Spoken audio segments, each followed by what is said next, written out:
What's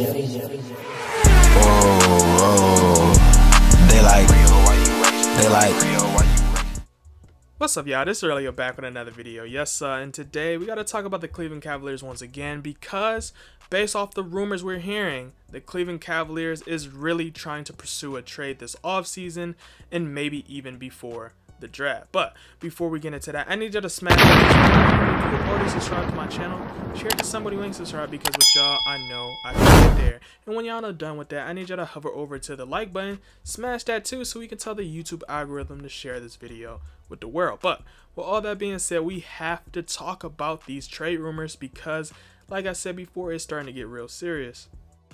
Now, it's crazy because a lot of the people who's been watching my channel for a while, you already know what I'm about to say. You already know how I feel about this, and y'all already know I've been saying this is gonna happen since the beginning of the season. But assuming some new viewers is watching me, right?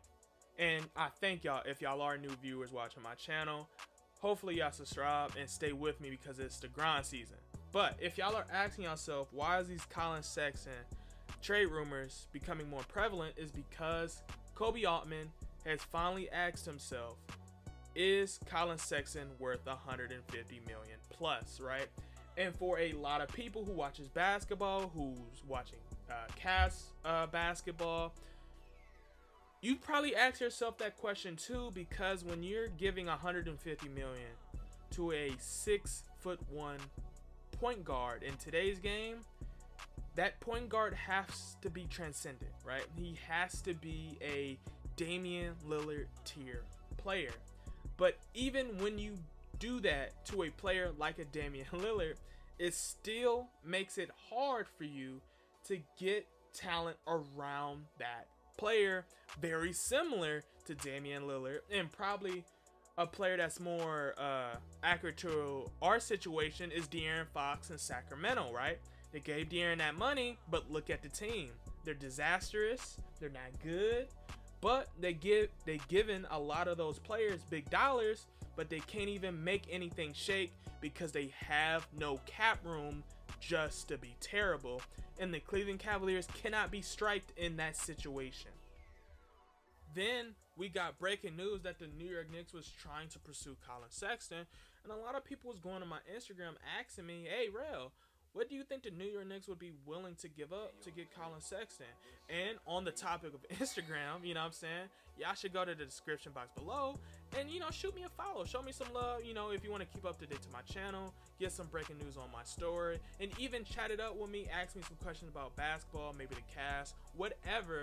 You know, let's have a good time. But like I said before, we got to jump back into them Knicks, because a lot of people was asking me, hey, what do you think is on the board? What do you think the Knicks will be willing to give up? And I felt like the players that would be on track for what the Knicks would be willing to give up is players like Kevin Knox, Mitchell Robinson, RJ Barrett, right?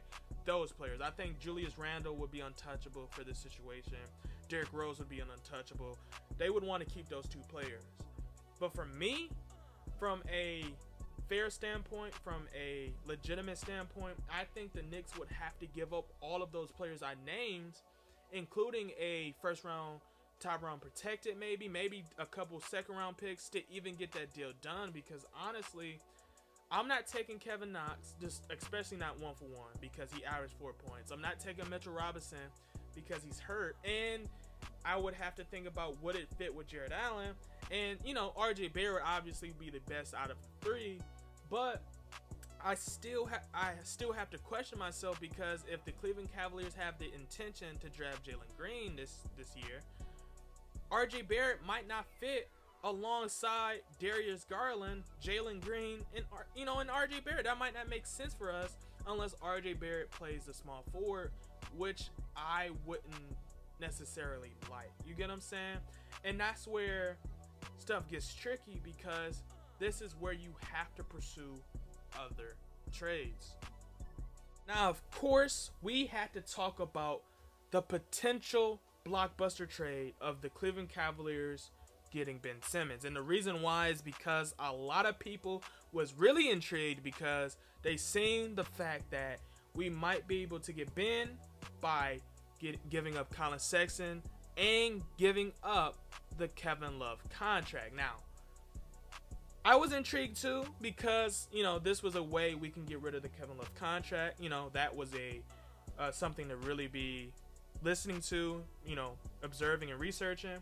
But at the same time, when I really thought about it, I don't think Ben Simmons and this trade would be ideal for us. Reason being is because, yes, we all want to get rid of the Kevin Love contract, but not on the expense of us getting a player that we would have to completely rehaul our team in order to make him impactful. What do I mean by that? You would literally have to fill out the team with shooters, which is something the Cleveland Cavaliers do not have. And because we don't have them, we would potentially have to make another rebuild while being in a rebuild, which does not make sense. Because are you telling me you're pitting Ben Simmons on the floor with Jared Allen, who cannot shoot the ball, right? Are you pitting Ben Simmons alongside Darius Garland, who is getting better shooting, but is not a Steph Curry level shooter, right? Or a Klay Thompson level shooter, or a Damian Lillard level shooter, right? Or are you pitting him on the floor with Cedi Osman, who is a very inconsistent shooter, right? Like, you're not going to do that, right? Or pitting Ben Simmons alongside the floor with Larry Nance? No, right? That doesn't make sense for the Cleveland Cavaliers.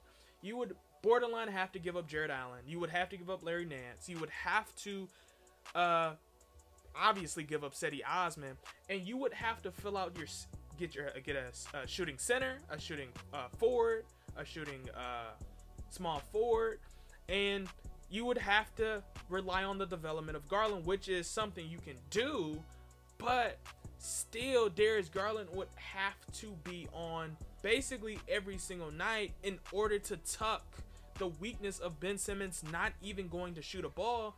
And even in the playoff, he might not even shoot the layup because he's just so afraid of the consequences, right? And I really love Ben because I understand what he can be. But right now, Ben Simmons is not where he needs to be at. And I do not want him on the Cleveland Cavaliers, where we would literally have to blow up an already blown up roster. You get what I'm saying? And down in the comments, let me know how y'all feel.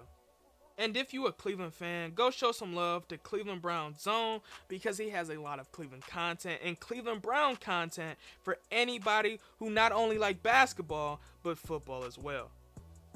And for more amazing content, make sure to hit that subscribe button so you can be a part of the grind. And with that being said, go. Hey. Motivated all about cash flow, ran it up and ran out of excuses. In the field and we turned into hoopers. For the clip like bonds we shoot. Just like some soldiers we trooping. Step back 3, we hooping. We in our house just like Fortnite.